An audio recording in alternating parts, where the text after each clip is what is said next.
Akan tetapi ketika Hajar berkata, apakah Allah Subhanahu wa Ta'ala yang memerintahkanmu untuk meninggalkan kami di sini? Nabi Ibrahim berkata, iya. Maka Hajar berkata kembali, jika itu adalah perintah Allah Subhanahu wa Ta'ala, maka Allah tidak akan pernah menyia-nyiakan. Jemaah dimuliakan Allah Subhanahu wa Ta'ala, bisa dilihat di samping kanan kita yang di dinding-dinding tebing yang ini nih jemaah nih, di dinding tebing ada seperti saluran air ataupun bendungan. Ini adalah bendungan yang dibangun oleh istri dari Khalifah Harun ar-Rasyid yang bernama Zubaidah. Zubaidah membangun dengan harta pribadinya, membangun untuk bendungan agar jamaah haji mendapatkan pasokan air. Bendungan ini sudah tidak berfungsi lagi, ya. Dan panjangnya bendungan ini atau saluran air ini sejauh 31 km dengan menghabiskan biaya 50 kg emas. Ibu-ibu, Bu, harga emas berapa segram sekarang, Bu? 1 gramnya ya. Nah ini 50.000 kilo. Berapa duit, Bu? Banyak ya. Itu kalau dijadiin kalung gimana tuh 50.000 kilo? Itu adalah harta yang dikeluarkan oleh Zubaidah untuk kaum muslimin, untuk kemaslahatan kaum muslimin. Ya. Sebelah kanan kita ini adalah stasiun. Tadi mungkin terlihat kereta-kereta warna hijau. Itu lagi percobaan, semuanya perbaikan-perbaikan untuk fasilitas haji yang akan datang.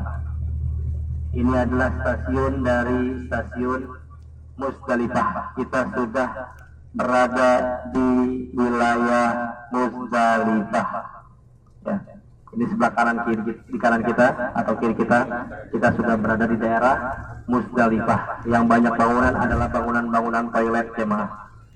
Dan juga lapang-lapang untuk jamaah haji beristirahat dan tertidur sampai terbitnya fajar subuh.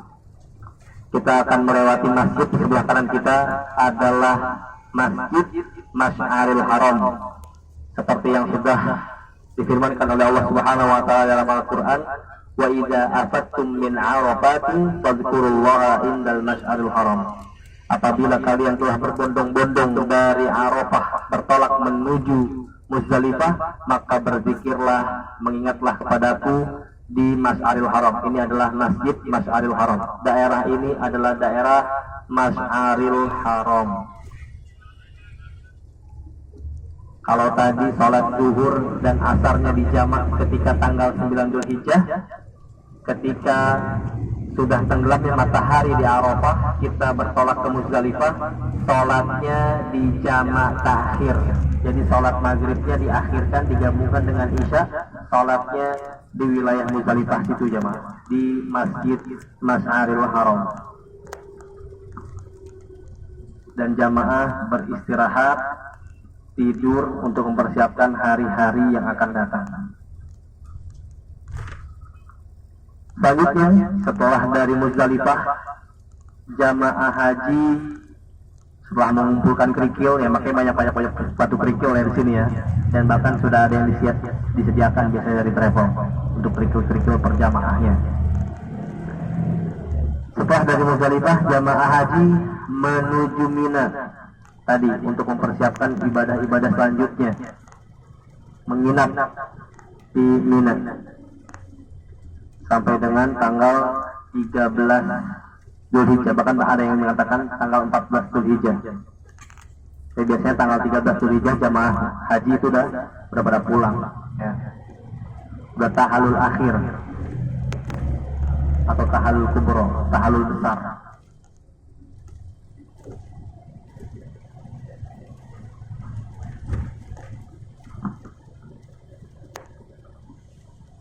Jadi proyek untuk persiapan haji dan umrah itu tidak akan pernah selesai jemaah.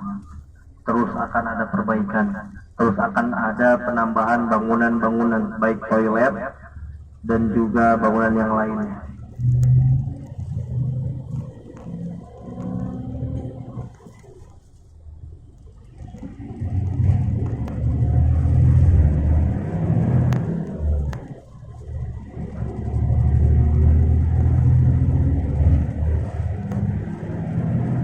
dari Muzdalifah sini menuju Mina itu jaraknya kurang lebih 2 kilometer jemaah. 2 kilometer.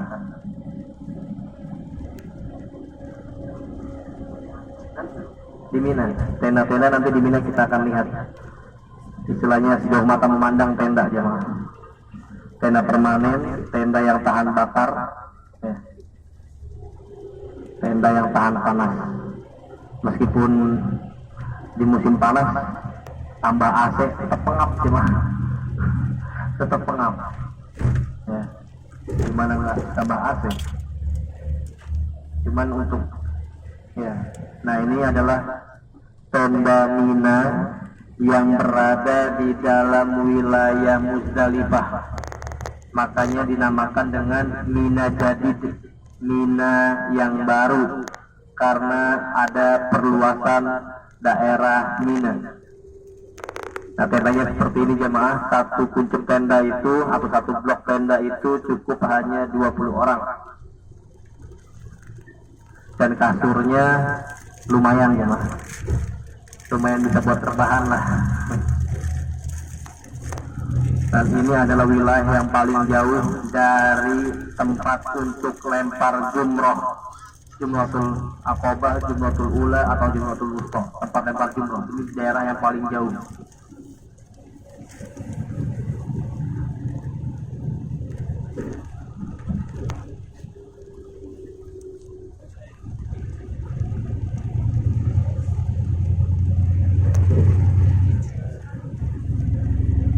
Dan biasanya ada pencucian atap-atap tenda itu nanti di bulan Dzulqa'dah sebelum masuk bulan Dzulhijjah.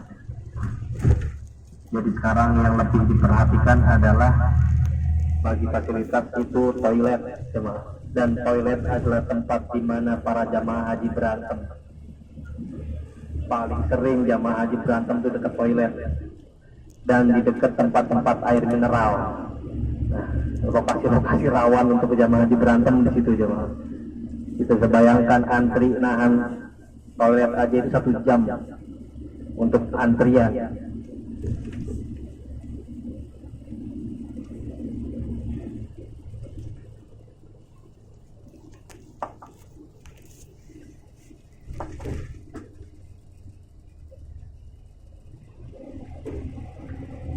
Di atas kita ini adalah stasiun kereta Mina jemaah.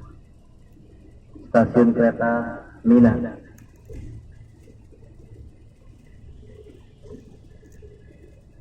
Nanti sebentar lagi kita akan melewati tempat di mana Nabi Ismail alaihissalam hendak ataupun ingin disembelih oleh Nabi Ibrahim alaihissalam.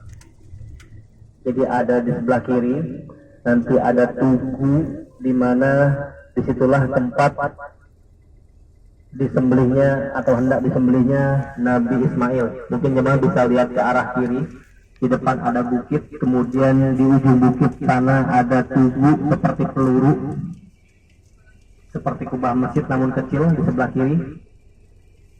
Yang di depan sana, di depan di bukit depan, di ujung bukit. Nah, itu ada seperti kubah masjid kecil ya. Di situ tempat di mana Nabi Ismail alaihissalam hendak disembelih oleh Nabi Ibrahim. Di dalam mimpinya Nabi Ibrahim alaihissalam mendapatkan wahyu dari Allah Subhanahu wa taala. Ya gulam inni ara fi manam an azbahuk. Fanzur madza tara. Qala abatif al ma tu'mar satajiduni insyaallah minas sabirin. Wahai anakku, kata Nabi Ibrahim alaihissalam, wahai anakku, sesungguhnya aku melihat dalam mimpiku, aku menyembelihmu. Kata Nabi Ismail apa? Ya abatif al-ma tu'mar. Wahai ayahku, lakukanlah apa yang telah diperintahkan kepadamu, maka niscaya engkau akan mendapatiku sebagai orang yang sabar. Kita bisa kebayang ya, ketika masih kecil Nabi Ibrahim meninggalkan Nabi Ismail dan Hajar di dekat Ka'bah. Sudah agak remaja, Nabi Ibrahim diperintahkan oleh Allah Subhanahu wa taala untuk menyembelih Nabi Ismail. Dan Nabi Ismail adalah seorang anak yang bertakwa dan juga sangat penyabar, jemaah. Maka diperintahkan kepada Nabi Ibrahim, ya abati fa'al ma tu'mar, wahai ayahku, lakukanlah apa yang telah diperintahkan kepadamu, lakukanlah apa yang menjadi perintah Allah Subhanahu wa taala. Sesungguhnya engkau akan mendapatku sebagai orang-orang yang sabar. Namun apa jemaah, ketika hendak disembelih, Allah Subhanahu wa taala menggantikan dengan seekor kambing yang bagus, yang bersih, yang sehat, sebaik-baik hewan sembelihan. Kata Allah Subhanahu wa taala, wahai Ibrahim, sesungguhnya engkau telah membenarkan mimpi tersebut. Ya, artinya itu betul-betul mimpi ataupun firman ataupun wahyu yang datang langsung dari Allah Subhanahu wa taala. Tapi kalau zaman sekarang ada orang tua mimpi nyembelih anaknya, hati-hati jemaah. Bisa jadi itu adalah ilmu hitam yang dipelajari untuk menjadikan anak sebagai tumbal ataupun sesembelihan yang bukan karena Allah Subhanahu wa taala. Dan itu terjadi jemaah. Terjadi banyak sekali di daerah-daerah atau berita-berita di Indonesia itu yang menjadikan anak ataupun istrinya menjadi sesembelihan yang akan diberikan kepada syaitan dan iblis. Menganut ilmu ini, ilmu itu, bisa terbang sejalan air. Ya, itu kita meminta kepada Allah Subhanahu wa taala agar kita dihindarkan dari segala bentuk fitnah, bisikan-bisikan syaitan, jemaah. Jemaah yang dimuliakan Allah Subhanahu wa taala, itu di belakang ada kereta, jemaah.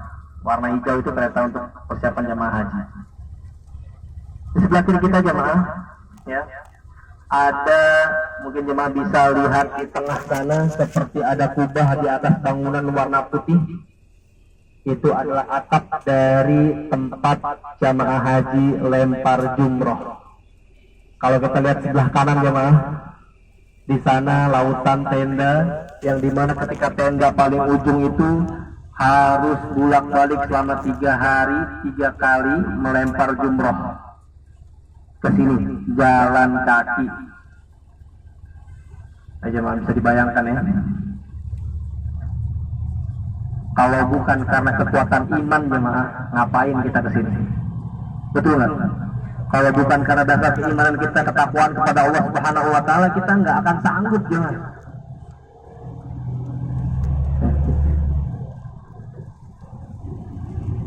Saya lihat ya, jauh maju mata mandang sana yang putih itu masih tenda daripada tenda Mina.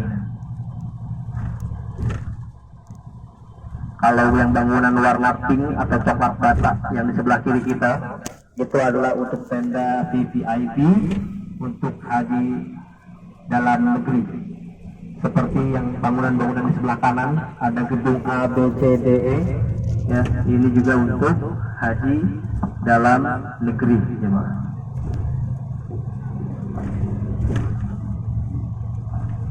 Dan jamaah reguler itu berada setelah terowongan ini jemaah. Nanti kita akan melewati terowongan. Kalau terowongan yang tragedi Mina itu ada di sebelah kanan sana jemaah, di ujung sana, yang ribuan jemaah haji itu meninggal dunia karena berdesakan lawan arah, meninggal karena kekurangan oksigen yang berada dalam terowongan. Dan ini juga sama, terowongan Mina juga namanya, karena masih di daerah Mina. Dan jamaah haji reguler berada setelah terowongan ini, atau setelah terowongan berada di sebelah kanan. Itu adalah khusus jamaah haji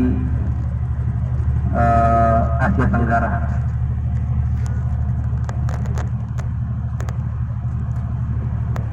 Nanti juga kita akan lihat ada tenda-tenda setelah terowongan yang di atas bukit jemaah, yang di atas bukit.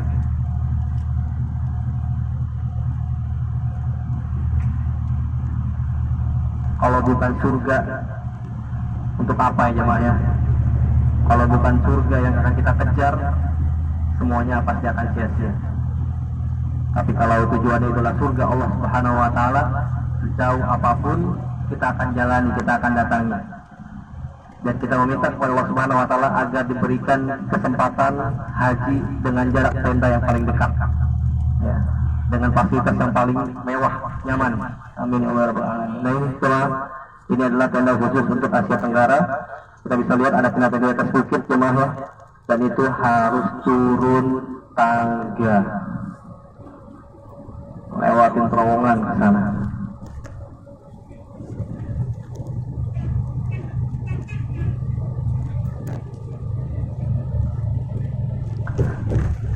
Baik, yang dimuliakan Allah Subhanahu wa taala, alhamdulillah untuk survei haji kita sudah selesai. Selamat Bapak dan Ibu sudah berhaji ya. Selanjutnya jemaah yang dimuliakan Allah Subhanahu wa taala, kita akan mengunjungi Museum Wahyu yang di dalamnya nanti akan diceritakan tentang wahyu atau